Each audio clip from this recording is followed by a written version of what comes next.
행복 반갑습니다. 여러분들의 행복 파트너 부자TV 수빈쌤입니다. 오늘은 AI 열풍에 따라 구조적인 성장을 기대하며 바닥에서부터 본격적인 성장을 맞이하고 있는 주식에 대해서 함께 공부해 보도록 하겠습니다. 제가 직전 영상에서도 말씀드렸다시피 저는 현재 AI로 인해 투자 기회가 또 어떤 새로운 게 있을까? 이 부분을 계속 주목하고 있는데요. 지금까지는 글로벌 빅테크 업체들의 AI 대규모 투자에 힘입어 AI 인프라 관점에서 너도 나도 서로 보다 더 고성능의 반도체 칩을 구매하려고 하는 흐름이 매우 강하다 보니까 그 반도체를 만들고 판매할 수 있을 만한 업체들이 큰 돈을 벌며 주가의 강한 상승 흐름을 보여줬다라는 것 알 수가 있습니다. 대표적으로 엔비디아, SK하이닉스, 한미반도체 이러한 기업들의 강한 상승 흐름이 계속해서 이어지고 있죠. 그런데 중요한 건 그 외에 AI 열풍에 따라 추가적으로 계속해서 돈을 벌 수 있을 만한 기회들이 나오고 있다는 것인데요. 대표적으로 AI를 하기 위해 데이터 센터에 대한 규모를 확장하면 확장할수록 그리고 소비자들이 그 AI를 활용하면 활용할수록 궁극적으로는 수많은 전력, 전기가 필요하게 됩니다. 이는 AI 데이터 센터가 확장되는 거에 있어서 필요한 것뿐만 아니라 우리가 온디바이스 AI를 생각을 해봤을 때 우리 개개인과 기업들이 사용하는 컴퓨터 그리고 각 가정에 있는 가전들 뿐만 아니라 우리가 타고 다니는 자동차에 AI가 탑재된다고 봤을 때 기존보다 고성능화 될 수 있으면서 동시에 보다 많은 전기를 잡아먹게 되겠죠. 결국 AI가 확장되면 확장될수록 그야말로 전기를 먹는 하마가 될 것 같다는 생각이 듭니다. 그만큼 앞으로는 이 전기가 굉장히 중요해질 것 같아요. 그런데 여기서 한 가지 문제가 있습니다. 우리가 기존의 전기를 어떤 식으로 사용했었냐? 바로 화석연료에서 전기를 만들어내어 사용했었습니다. 근데요, 많은 분들께서 아시겠지만 지금 전 세계 대부분 국가들에서 입을 모아 하고 있는 글로벌 정책이 바로 넷제로, 즉 탄소 중립화입니다. 궁극적으로 2050년까지 탄소 중립 넷제로를 달성하겠다라는 목표를 갖고 있는 건데요. 근데 궁극적으로 넷제로로 향하기 위해서는 전기를 만드는 데 사용하는 화석연료에서 나오는 이산화탄소 역시 줄여야 되거든요. 그렇기 때문에 부각을 받고 있는 게 장기적으로 화석연료를 대체하기 위해 투자되고 있는 신재생 에너지, 즉 친환경 에너지인 것이죠. 태양광, 풍력, 원자력 이런 것들인 겁니다. 그래서 저는 AI 열풍에 따라 장기적으로는 이 신재생 에너지 분야에서의 투자 기회도 충분히 나올 것 같다라는 생각을 갖고 있는데요. 문제는 우리가 처해져 있는 현재 상황입니다. 신재생 에너지로 가고자 하는 방향성은 분명 알고 있지만 지금은 전 세계적으로 고물가 고금리 기조에 있어서 신재생 관련된 투자를 활발하게 하기가 비교적 어려운 상황이고 그 신재생 에너지를 투자한다 하더라도 인프라를 까는 데 있어서 드는 시간도 많이 소요되기 때문에 당장 필요한 전기를 원활하게 수급받기가 어렵다라는 것이죠. 가뜩이나 작년부터 AI 관련된 투자가 굉장히 활발하게 이루어지면서 필요한 전기는 급격히 증가하고 있는데 이 급격히 증가하는 전기의 수요를 신재생 에너지로의 공급이 미처 따라가지 못하고 있는 상황이라는 겁니다. 게다가 지금은 미중 간의 패권 분쟁을 중심으로 한 탈세계화 구조로 인해 지정학적 분쟁의 이슈가 계속해서 남아있는 상황이기 때문에 각 국가 간의 에너지 패권 전쟁까지 계속 장기화된다고 봤을 때 우리가 사용하는 전기를 기존 화석연료에서 신재생 에너지로 한순간에 보다 빠르게 넘어가는 것은 현실적으로 어렵다라는 것을 생각해 볼 수가 있는 것 같습니다. 그렇다면 이러한 상황 속에 전 세계는 과연 무엇을 할까요? AI로 인해 전기는 굉장히 많이 필요하게 되는데 특히나 미국 같은 경우에 더더욱이 문제는 당장의 신재생 에너지로 가는 방향성이 힘들다. 그렇다면 아쉽더라도 화석연료를 쓰긴 써야 되는데 그래도 그 와중에 넷제로까지 생각을 해봤을 때는 그나마 화석연료 중에서도 좀 클린한 천연가스를 쓰지 않을까. 심지어는 그 천연가스를 쓰더라도 CCS, CCUS와 같은 탄소 포집 기술을 활용해서 최대한 화석연료를 쓰긴 쓰되 탄소 배출을 줄이는 쪽으로 가지 않을까라고 생각을 해보는 겁니다. 즉 AI 열풍으로 인해 앞으로는 천연가스와 이 천연가스를 보다 더 잘 사용하기 위한 탄소 포집 기술이 보다 부각받지 않을까라는 생각을 가져보는 것이죠.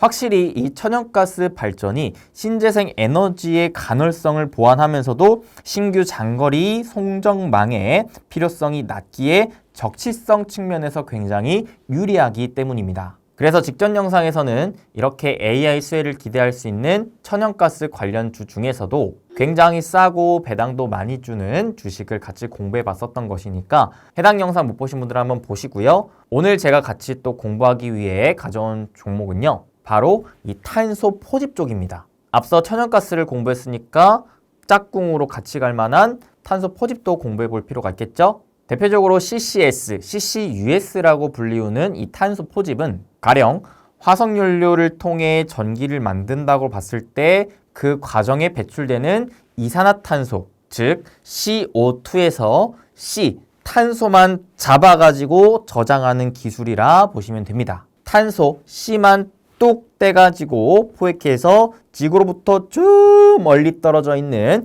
지하에 저장을 하거나 아니면 다시 사용할 수 있는 연료로 만드는 기술인 거죠. 이 기술을 사용하게 되면 아무래도 탄소 배출을 많이 줄일 수 있기 때문에 앞으로 장기적으로 더 많이 부각받을 수 있을 만한 기술이라고 생각이 드는데 여기서 그렇게 탄소 포집을 할 때 재료로 많이 사용되는 게 대표적으로 가성칼륨이라는 게 있습니다. 이 가성칼륨은 화학적으로 이산화탄소와 반응할 수 있어서 탄소 포집 재료로 사용되는데 이산화탄소를 잡아 가두는 과정에서 굉장히 중요한 역할을 한다라고 보시면 되겠습니다. 즉, 앞으로 전기가 많이 사용되게 되고 그 전기를 사용할 때 있어서 화석연료를 탄소 포집 기술을 활용해 사용한다고 봤을 때 이 가성칼륨을 중심으로 한 전반적인 칼륨계 시장이 구조적으로 성장할 가능성이 보인다라는 것인데요. 전 세계에서 칼륨계 화학 제품 시장 점유율 세계 1위를 하고 있는 게 우리나라의 유니드라는 기업입니다.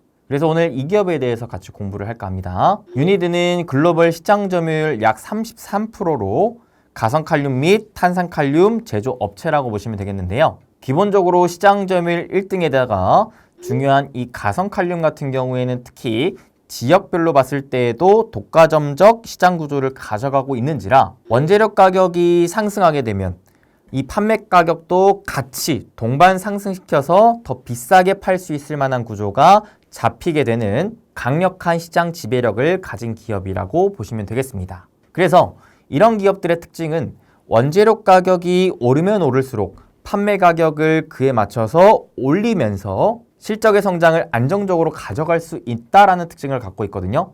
그렇기 때문에 이 원재료 가격이 굉장히 중요합니다.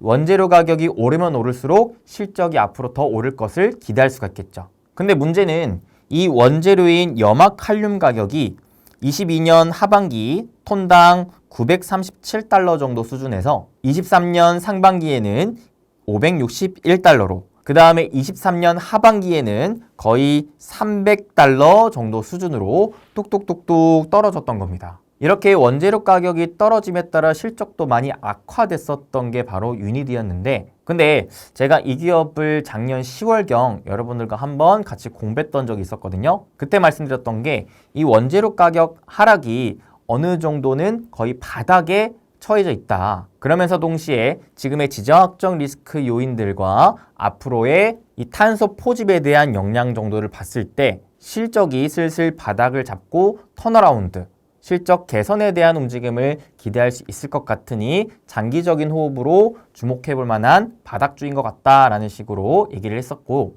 다행히 그때 이후로 주가가 한 40~50% 정도 올랐더라고요. 그러면서 이번 1분기 실적 발표를 보니까 어닝 서프라이즈가 발표됐거든요. 영업이익이 275억 원이 발표되는데 이건 심지어 전년 대비 1600% 증가한 수치라고 합니다. 그만큼 작년 하반기부터 원가가 안정되면서 실질적인 실적이 급격히 개선되고 있는 모습을 보여주고 있다는 거거든요. 특히나 이번 실적 발표의 세부적인 내용을 뜯어보니까 중국 법인의 드라마틱한 실적 개선이 눈에 띄었습니다. 보아하니 중국 법인의 고가 재고가 대부분 소진이 되었고 가격도 3분기 대비 회복세를 보여주고 있더라고요. 이런 상황에 27년도까지 중국의 18만 톤이나 추가 증설을 진행 중이기 때문에 이 증설분에 따라 안정적이면서도 추가적인 성장을 기대할 수 있지 않을까라는 생각을 또 가져볼 수가 있었고요. 증권사 리포트들을 전반적으로 다 뜯어보니까 올해는 실적 정상화의 원년이며 내년은 본격적인 밸류에이션 확장이 예상된다라는 의견이 많았습니다. 그 이후로는 올해의 재고 조정이 마무리가 되고 국내 법인의 증설 효과 온기 반영으로 인해서 실적이 정상화 예상이 된다라는 점이었고요. 내년에는 중국 법인의 증설과 함께 탄소 포집 시장의 확대에 따른 실적 성장이 더 많이 기대가 된다라는 포인트였습니다. 실제 지금 실적으로나 차트적으로나 봤을 때 바닥을 확인하고 본격적인 성장을 기대할 수 있을 만한 포인트이기 때문에 충분히 단기적뿐만 아니라 장기적으로 기대를 해볼 수 있겠다라는 생각이 들었고요. 이 차트적으로 봤을 때 제가 최근에 저희 멤버십 분들에게 제가 또 갈고 닦은 저만의 차트 기법을 알려드렸었는데 그게 바닥에서 본격적으로 상승을 시작하는 맥점을 잡는 포인트를 알려드린 건데요. 지금 유니드가 그러한 자리에 있다라고도 보여지더라고요. 그래서 우리 멤버십 회원분들은 해당 차트랑 또 비교하시면서 보셔도 또 좋을 것 같다는 생각이 들었습니다. 참고로 저희 부자TV 멤버십이 5월 1일부로 전면 개편됩니다. 그러면서 서비스가 보다 다양해지고 가입비도 소폭 인상이 되는데 참고로 이번 달 말, 즉 4월 30일까지 가입하시는 분들에 한해서는 인상되기 전 가입비로 평생 유지할 수 있는 혜택이 제공되고 있으니까 멤버십 가입 관심 있으신 분들은 영상 하단 고정 댓글에 있는 링크 클릭하셔서 보셔도 좋을 것 같습니다. 멤버십에는 굉장히 다양한 혜택이 있는데요. 대표적으로 주에 2번 라이브 방송을 통해 저랑 같이 공부하고 추가적으로 저의 인사이트 칼럼 역시 제공이 됩니다. 그러면서 장중 실시간 특이한 사항이 있을 때 제가 또 메시지로 브리핑을 해드리면서 매일마다 나오는 리포트의 핵심 요약본을 또 제공해드리고 있는 서비스, 그 외에 굉장히 다양한 서비스가 있으니까 함께 행복한 부자로 향해 나아가며 열심히 공부하고 싶으신 분들은 멤버십 한번 둘러보시고 함께 해주셔도 좋을 것 같습니다. 참고로 좀 전에 말씀드렸던 차트 특강 강의는 꼭 여러분들 한번 보시길 권해드릴게요. 마지막으로 유니드는 기초 화학 계열 산업의 회사이기 때문에 기본적으로 경기 민감주에 속해 있습니다. 근데 이 경기 민감주는 대표적으로 금리 인하와 경기 회복 사이클에서 강한 상승 흐름을 보여주는 특징이 있는데요. 여전히 올해 하반기 이후로 금리 인하 사이클을 기대할 수 있고 그리고 앞서 말씀드렸다시피 AI 열풍에 따라 전력 소모를 충당하기 위해 천연가스와 이 탄소 포집에 대한 기술이 부각받게 된다면 충분히 장기적으로도 기대를 걸어볼 수 있다라고 생각이 들기 때문에 여러분들도 이러한 점들을 참고해서 공부해 보시면 좋을 것 같습니다. 항상 말씀드리지만 제가 이렇게 영상을 찍어드리는 이유는 여러분들에게 특정 종목을 사세요, 파세요, 매수를 권해드리고 추천하기 위한 용이 아니라 제가 공부한 내용을 여러분들께도 조금이나마 투자의 기준을 잡는 데 도움이 될 수 있게끔 알려드리기 위한 용도이고 그래서 여러분들께서 절대 저를 맹신하셔서 투자 판단을 내리는 게 아니라 이런 부분 참고하시고 추가적인 개인 공부를 하시어 스스로의 기준을 잡은 다음에 현명한 투자에 따른 좋은 결과까지 다들 얻어가시길 항상 저는 응원하고 앞으로도 좋은 정보, 좋은 영상 많이 올려드릴 수 있도록 노력할 테니까요. 우리 여러분들 앞으로 계속 함께 공부하며 성공적인 투자 같이 한번 이뤄봤으면 좋겠습니다. 그럼 저는 다음에 더 좋은 정보와 영상으로 찾아뵙길 바라면서 오늘 영상 도움되셨으면 좋아요, 댓글 한 번씩 남겨주세요. 항상 여러분들 응원합니다. 건강하시고 행복되세요. 뿅!